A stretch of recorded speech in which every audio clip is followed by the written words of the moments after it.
Hey guys, welcome to another episode of Day in the Life of Vintage Classic Specialist. So luckily our heat wave here seems to have broke, and today it was just in the 90s in the shop. It's about 92 or 94 in here now. It might have been a couple degrees hotter earlier, but 94 or 96 feels much better than 104 or 106, and it's supposed to be even cooler tomorrow. So thank goodness for that.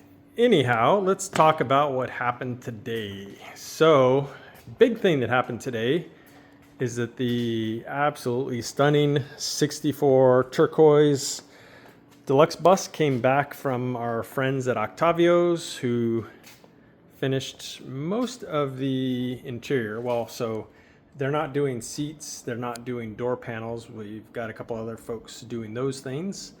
But they did the headliner, and look at it. So they did the headliner, they did the sliding rag top, and so all this stuff they do, I've mentioned before, they just buy giant pieces of the fabric, the material, and they make everything from scratch. So no kits, no nothing. Everything is custom made to the vehicle. Obviously they have some templates and stuff, but ultimately they are, custom fitting everything they do to that exact vehicle. And I think that is one of the reasons why their headliners and interiors come out so insanely good, because again, no shortcuts taken. Everything is pretty much made exactly for that vehicle. And so you can see the headliner here.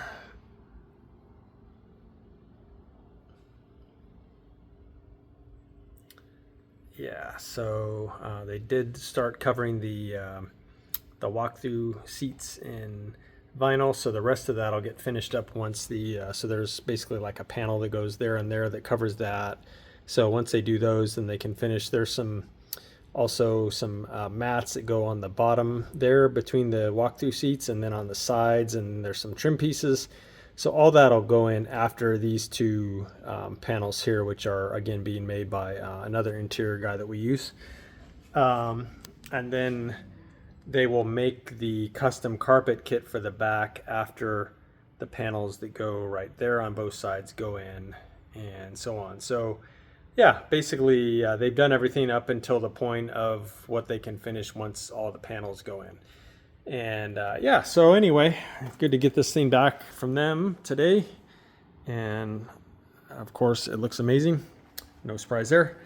So now that this is back, we can start working on it again. So I think tomorrow what I'm going to do is I'm going to put on the front beam, or front pretty much suspension and brake assembly, which I think I built, maybe a couple months ago. It's just been kind of sitting there collecting dust. But that's ready to go on the car. So pretty much, hopefully by the time I see you guys again tomorrow, this is going to be all mounted up on the bus. And the rear suspension, which is basically, for those of you that know these buses, we did a reduction box delete, which helps lower the car and make it more drivable on the freeway. So we've got a transmission made with a reduction box delete, and then we've got spring plates modified to use the Beetle style axle setup. And so this bus is going to be lowered a few inches. It's not going to be slammed by any stretch of the imagination, but the owner likes them to sit a little lower than stock. Again, not like slammed. He isn't like scraping on speed bumps and driveways and stuff. Just kind of subtle, like almost look like they should have come from the factory that way. He's got really good taste in that sense. Well, in every sense, because look at this bus. Anyway, so yeah, tomorrow this thing should really start going together. Suspension, hopefully transmission if I get to it, and yeah, guys will see some progress on this thing. So that happened today. Other thing that happened today was Rafa finished, I think I mentioned that he was working on the exhaust on the 59 Deluxe, and he pretty much had to make a jog in the exhaust for it to come down like this to run under the bumper. I'm not even sure what was off on this bus, which is like a perpetual nightmare. But basically the exhaust was going to pretty much run right into the bumper. And so Rafa made this little kind of jog in it, and then the stock chrome tailpipe will connect there, and then it also has kind of a jog in it, and it'll come under the bumper. So it'll look good. It'll look factory. Only to the extremely trained eye would anyone notice this this little jog in here versus coming out closer to straight. So yeah, that was actually a big project that he spent a good portion of the day on. And then he had to like repaint some stuff up underneath there and everything. So big job, actually. It doesn't sound like much on the surface, just making a little jog for the suspension. But by the time you have to make everything look good and repaint stuff and so on and so forth, ends up being a pretty huge job. So that was pretty much what he did today. For my part, I actually started working on the one-piece windows for the 69 cowlick bug and made some pretty good progress on those. I got the window regulators in both doors, so you have to use 65 through I think it's 68 and a half window regulators. So I bought window regulators from Wolfsburg West. These are actually really nice and they're not terribly expensive, so just bought new ones rather than try to find some good used ones, because Wolfsburgs seem to be really high quality and the price seems really good. So yeah, went ahead and got new regulators, and then new lift channels, which are the part that bolt to the regulator and then attach to the window via a channel in here with some rubber that the glass kind of presses down into. So got these, got the regulators, and then this one-piece kit, it's kind of like, hey, here's a bunch of parts, here's some not that great instructions, and good luck. So pretty much what you have to do is like custom fit everything. So these are the scrapers which you have to assemble. So again, they give you some pieces of sheet metal that have holes in them, and they give you some pieces of rubber, they give you these little clips, and then you're kind of on your own. I mean, they do give you instructions, but frankly they're not that great. So yeah, there's some kind of trial and error involved in those, but I think they're going to come out really good.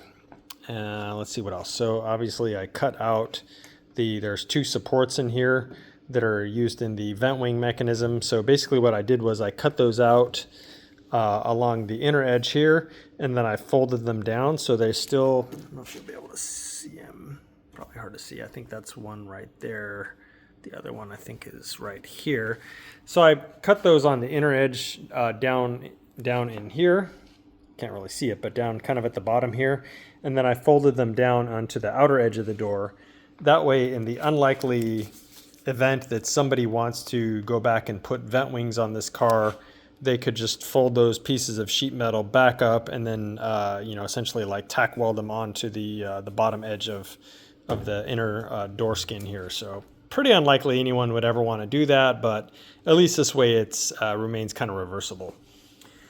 So I did those, got the felt channels in, at least on the passenger door. This thing's kind of a pain. Couple screws in it, one about right here and one about right here.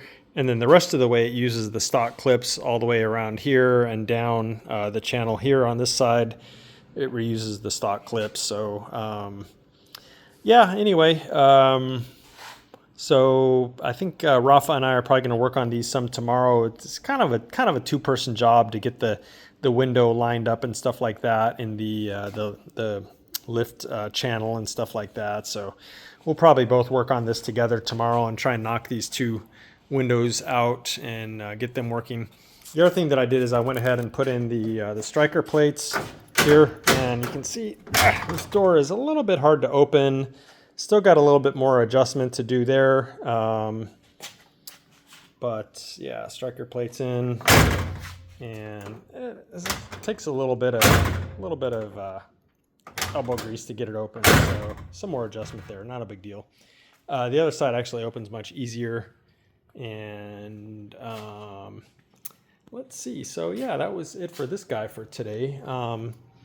So Jacob did come in today for about 2.5 hours. It's kind of his normal schedule. after school, and I won't show it, but he did some more wiring up underneath the hood of the 56 here, and I think the under hood wiring is almost done, so moving right along there. So that is it for today, guys. Thanks as always for watching, and we'll see you again soon. Bye.